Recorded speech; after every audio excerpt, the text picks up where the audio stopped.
I just finished Severance Season 2. I have so much to say. I have a whole video essay that I really want to write, and I want to shoot it in New York. I'm not going to talk too much about it, but I want to talk a lot about not just Severance, but Ben Stiller. I think his filmography is incredible. But we're not talking about that today. Today, I want to talk about the ending of Season 2. And massive spoilers for Severance, both Season 1 and Season 2. If you've not watched the show, pause this, go and watch that, and come back, because we have a lot to talk about. I talk a lot about Orpheus and Eurydice on this channel. I don't think it's any secret that Orpheus and Eurydice are maybe my favourite story ever. I think they're fantastic. I find Orpheus and Eurydice almost to be an engine for just great storytelling. So it shocks me that I just didn't see the Orpheus and Eurydice story coming up in Severance. I'm getting ahead of myself, but I didn't see it coming. And that's crazy, because I see Orpheus and Eurydice in everything. One thing I don't think that I have really talked about is specifically what it is that I enjoy in Orpheus and Eurydice. Because I don't know that it is just the plain Orpheus and Eurydice story that I enjoy so much. What I find myself coming back to are very specific versions of the narrative that they play with it, you know, they interpret it in a very specific way. So let's talk about what I mean when I say that. And I won't start with Severance. I want to finish with Severance. I want to touch on a few other places first. The first time I encountered this was in Portrait of a Lady on Fire. This is something that I have talked about on this channel before. Portrait of a Lady on Fire presents this narrative of two women, Marianne and Eloise. Eloise is betrothed to a man that she does not know, cannot know, and will not meet until her wedding day. And Marianne is a painter who is contracted to come and paint Eloise so her portrait can be sent to her future husband, and he can, I don't really know what he wants to do with it, but it's just to show him what his wife is going to look like. And then over the course of Marianne painting Eloise, the pair fall in love. But early in the film, they're there with their maid, whose name I forget, and they read the story of Orpheus and Eurydice. And Eloise proposes this idea to Marianne about Orpheus and Eurydice, this idea of agency. She asks Marianne, does Orpheus go to the end of Hades, and does he do all that only to turn around and give it all up? Or did he hear Eurydice quietly ask him to turn around? And in that moment, did he give in? I suppose as well, we should talk about the narrative of Orpheus and Eurydice. It's presumptuous of me to just throw that at you. So if you don't know, Orpheus and Eurydice are a classic Greek story where Orpheus and his wife Eurydice, they have a bit of a tragic circumstance. You see, Eurydice dies to a snake bite and then goes to Hades, as all dead people do. And then Orpheus, pained by his loss and unable to let go, he goes down to Hades. Orpheus is a poet. He goes to Hades, he sings to Hades. And when Hades hears that, he's moved by Orpheus's music. He loves the song so much that he says to Orpheus, you may have Eurydice back. Walk to the gates of Hades, and she will follow you. But do not turn around.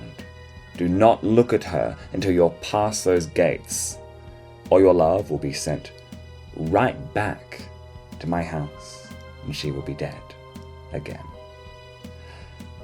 And so, the doomed lovers, they walk towards the gates of Hades. They get all the way there, until right at the very edge, right where the gates would open, Orpheus turns around, he looks at his Eurydice, and she's sent right back to the house of Hades.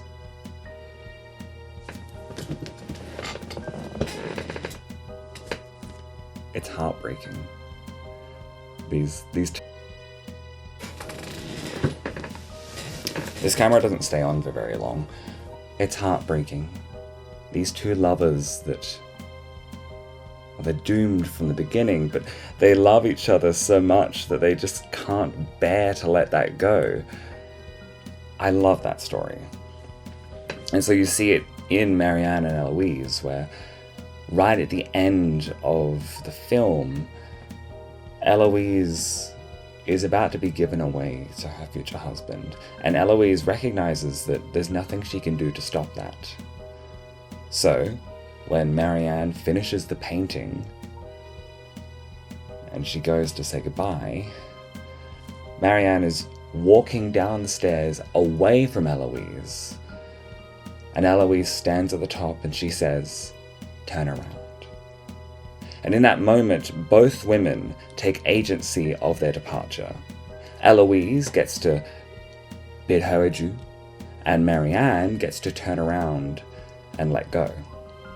It's heartbreaking. Neither is really happy about it, but at least in that final moment, they get the final say. They get to control what ultimately they couldn't. My other favorite encounter with Orpheus and Eurydice is in The Haunting of Hill House. See, I think The Haunting of Hill House is a retelling of Orpheus and Eurydice, with Eleanor and Theodora being Orpheus and Eurydice. Eleanor is Orpheus, Theodora is Eurydice. In fact, you can it can go both ways. I'm not bothered by either one being either of the two lovers. It's more the idea of what they embody. Right in the beginning of The Haunting of Hill House, we're introduced to this idea of journey's end and lovers meeting. It's a song that Eleanor keeps repeating throughout the whole book. Did you hear that? It's a song. Eleanor repeats a song throughout this book.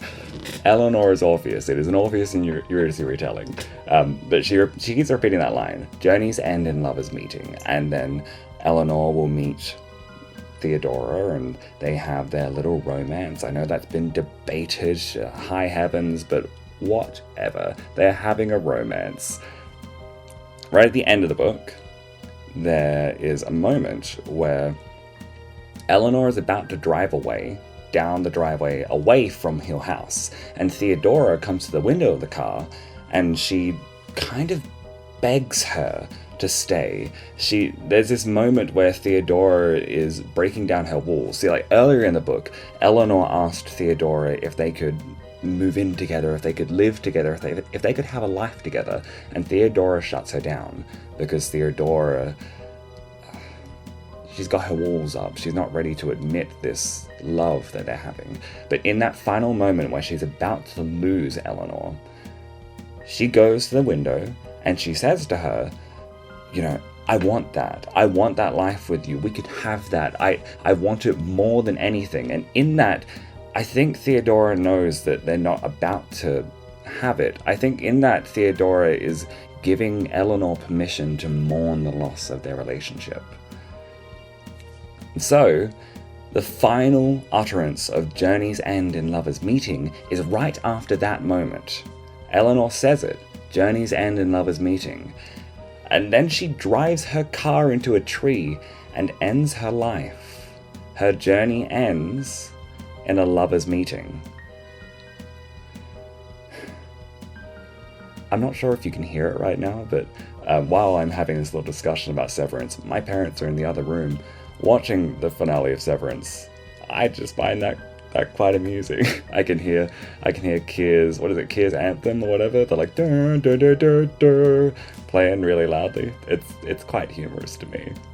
The Haunting of Hill House is still to this day my favorite reinterpretation of Orpheus and Eurydice, because I think it really gets to the crux of Orpheus and Eurydice being a specifically sapphic story. I have talked about that at length in a different video essay. It's called Truth, Lust, Violence. It's about Twilight and Love Lies Bleeding. You can watch that on my channel. I might link it in the top corner. But that's not what we're talking about today. What we're talking about today is just how Orpheus and Eurydice can be reinterpreted with agency. Which brings us to Severance. I wrote some notes. I've got some quotes in here and some parts from Severance that I really want to touch on, so I did want to grab my notebook. Where do I start with this? I mean, let's do a little recap of what Severance is. So if you haven't watched Severance, if you're still here somehow listening to this video essay, Severance is a show directed by Ben Stiller, and the basic premise is you have innies and outies. No, that's too complicated. I cannot start there. All right. There is a character named Mark. He works for a company called Lumen, and his job is on what's called the severed floor. Now, the severed floor is down below, and on that floor, you cannot know what you do for work. It is so secretive and elusive that all of the employees on the severed floor get a chip in their head that makes it so that they do not remember the life they are having down there, effectively creating two different personalities living in the one body. So we have Mark, who is the main character, and his the people on the outside are called outies, and the people who work down at Lumen, they call them innies. Mark's innie is called Mark S. And throughout the rest of this discussion, I'll be calling them Mark for the outie and Mark S for the innie. A lot transpires from there. I am not going to go into every detail of Severance, but that is the basic plot summary of what Severance does. I suppose I should also touch on Mark's wife. Mark severed himself because his wife died in a car crash, and so he thought that maybe he could, because he couldn't move on, he thought maybe his innie would be able to move on and live a happier life while he suffered on the outside. The end of season 1, we find out that Mark's wife is not dead. She is alive, and she was in the show the whole time as Miss Casey, the therapist.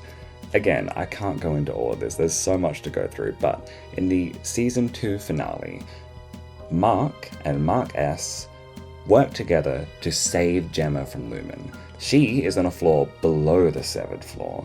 It is very distinctly below. They make a really good point of moving downward to the deeper you go into Lumen. And so the whole episode revolves around Mark and Mark S wanting to save Gemma and tear down Lumen, but this dichotomy of, well, if Lumen is destroyed, then Mark S, the innie, would probably cease to exist because Mark will no longer be going to work and becoming that innie. But then, if he doesn't, it kind of seems like they're gonna kill Mark S anyway. It doesn't seem like there's any way to survive. So there's this whole discussion about who gets to live and what that means. There is a little bit of talk about reintegration, where Mark and Mark S could become one person, but it really does seem like a Hail Mary. I think they're really trying to hammer home the point that, like, as much as they want to both exist, they can't. So, let's get to season 2, episode 10. It's called Cold Harbor. Now, there is a line right at the beginning of the episode from Heliar. I'm not going to explain to you who Heliar is. Watch the show. I can't believe you haven't seen the show. Just go and watch the show. So there's a line from Heliar to Jaime Egan. Your family created hell, and you're going to burn in it. A very deliberate line, a very deliberate mention of hell. In fact, one of the first things that Heliar says is, "Am I in hell?" They keep referring to the severed floor as hell, or if you want to bring it back to Orpheus and Eurydice, Hades. We keep bringing it back to this idea, even this idea of Lumen being a building, a place you walk into. It's very evocative of the House of Hades. And so we deal with that whole idea only to then be presented with the fact that we've got to move further downward. Gemma's being held on a different floor. They called it not distribution, exploitation or something. Anyway, it's a long black hallway with an elevator that only goes down. They keep mentioning it only goes down. So To get to Gemma, you have to go further down, which is where we get this idea of the underworld, Hades, hell. We have this idea of death being far below. We even bury our dead in the ground. So we have this supposedly dead woman who is deep underground, and she needs to be rescued from... That was just absolutely hilariously timed to cut the camera out. Anyway, she needs to be rescued from Hades. And I don't know why I wasn't catching that deliberate use of hell and Hades and downward, but here we are at the ending. What then transpires is that when Mark S returns to work, after he's had this whole argument with his outie saying, you know, like, if we do this, it's gonna kill me, and I want to live my life, I'm happy, I have Heliar, I've moved on. Well, then we have this scene where Mark S arrives back at Lumen. He's in the elevator going down to the 7th floor, and he's going to go to work, and he's going to complete a task that will kill Gemma. And he talks with Heliar, who says to him, you know, they're going to kill us anyway. You've got a chance to get on the outside. You should take that. And it breaks his heart, because in that moment you see him realizing that it is the only thing he can do. So he goes on to save Gemma. He does all the stuff that Mark had asked of him. But there's a little switch.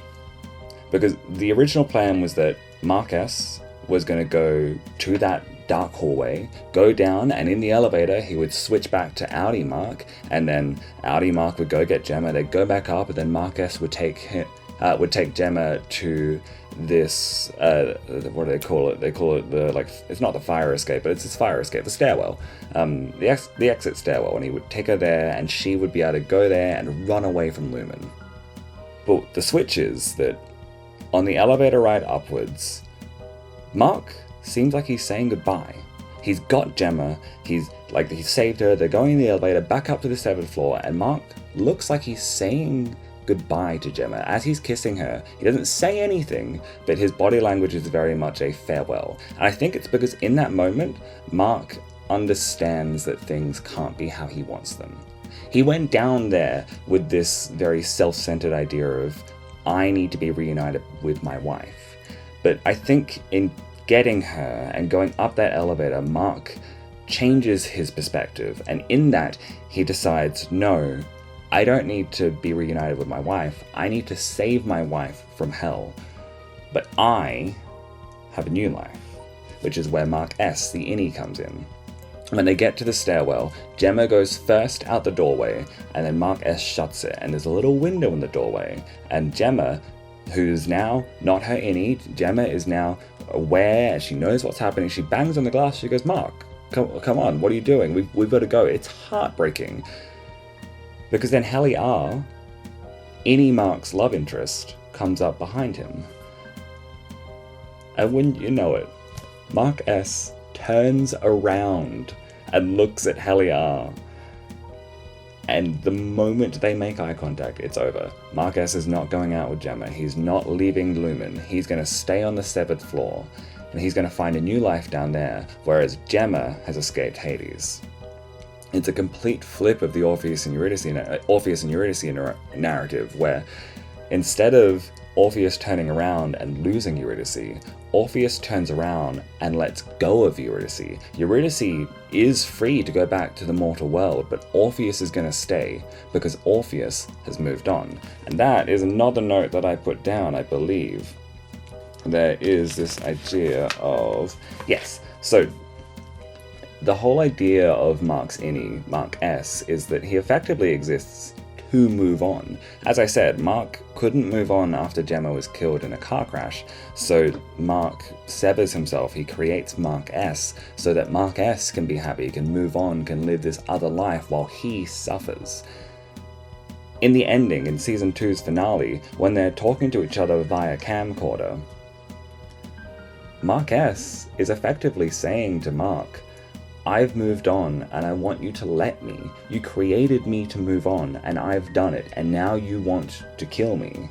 and that's not fair.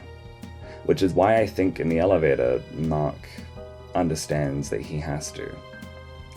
I like the narrative of Orpheus and Eurydice being one that's not necessarily about death, but a relationship ending. I like this idea of Orpheus and Eurydice are just not together anymore, and they need to move on, but one or both of them can't. I actually wrote a short story quite recently for a secret project where that's the whole thing. Orpheus returns to the real world after losing Eurydice in Hades, and time has passed, and the world that he loved, the world that Eurydice loved, is gone. And he's trying to reconcile that. He's trying to reconcile that his relationship is over, and it seems that Eurydice has moved on, but he hasn't.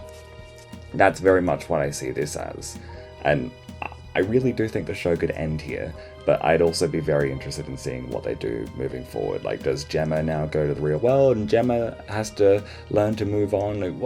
I'm very interested in that. There is one other note that I'll make, which is that all throughout Severance, the rewards that are given, like the major rewards that are given to the innies for completing their work, it's often music. There's like the jazz party that happens, and now we have that whole like marching band down at the end in season 2. Like, I like that the gift that is often given to the innies is music, kind of like how Orpheus gives music to Hades. There was so much deliberately evocative imagery of Orpheus and Eurydice throughout this show.